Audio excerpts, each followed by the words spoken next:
ಇವತ್ತು ಸುಹಾಸ್ ಶೆಟ್ಟಿ ಅಂತ ಹೇಳುವಂತ ನಮ್ಮ ಹಿಂದೂ ಕಾರ್ಯಕರ್ತ ಬರ್ಬೇರಾಗಿ ಹತ್ಯೆಯಾದಂತಹ ಸಂದರ್ಭದಲ್ಲಿ ಹಿಂದೂ ಕಾರ್ಯಕರ್ತರು ಮತ್ತು ಪ್ರಮುಖರು ಈ ಎಜೆ ಆಸ್ಪತ್ರೆ ಸಂದರ್ಭದಲ್ಲಿ ನಾವಿಲ್ಲಿ ಸೇರಿದ್ದೇವೆ. ಇವತ್ತು ಪೂರ್ವ ಯೋಜಿತ ಕೃತ್ಯವನ್ನ ಮಾಡಿದ ರೀತಿಯಲ್ಲಿ ಸಂಪೂರ್ಣವಾಗಿ ಸುಹಾಸ್ ಶೆಟ್ಟಿಯನ್ನ ಬರ್ಬರವಾಗಿ ಹತ್ಯೆ ಮಾಡಿದ್ದು.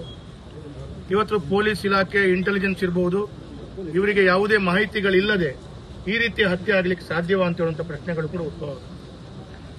ಇವತ್ತು ಹಿಂದೂ ಕಾರ್ಯಕರ್ತರ ಹತ್ಯೆ ಆಗುವಂತ ಸಂದರ್ಭದಲ್ಲಿ ರಾಜ್ಯದಲ್ಲಿ ಆಡಳಿತ ಮಾಡುತ್ತಿರುವಂತಹ ಕಾಂಗ್ರೆಸ್ ಸರ್ಕಾರ ಇವರ ಇಂಟೆಲಿಜೆನ್ಸ್ ಏನು ಮಾಡ್ತಾ ಇದೆ?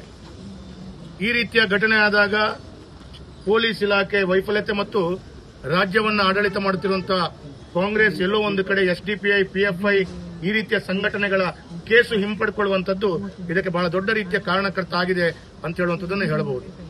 ಇವತ್ತು ನಾನು ಪೊಲೀಸ್ ಇಲಾಖೆ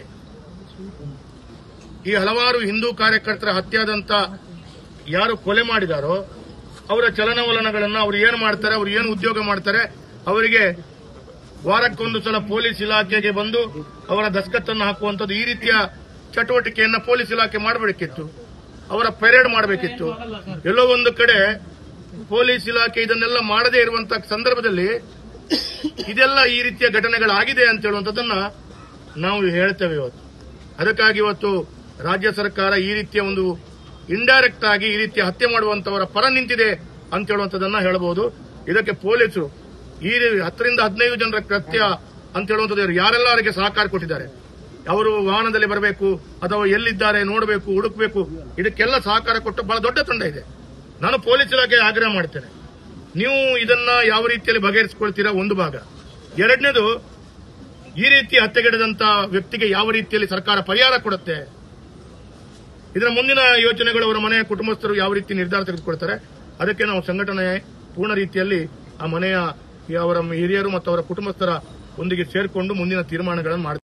ಕೆಲಸ ಕಾರ್ಯಗಳನ್ನು ಕೃತ್ಯ ಮಾಡುವಂತ ವ್ಯಕ್ತಿಗಳಿಗೆ ಶಕ್ತಿಯನ್ನು ಕೊಟ್ಟಂತ ಸರ್ಕಾರವೇ ಈ ಕಾಂಗ್ರೆಸ್ ಸರ್ಕಾರ.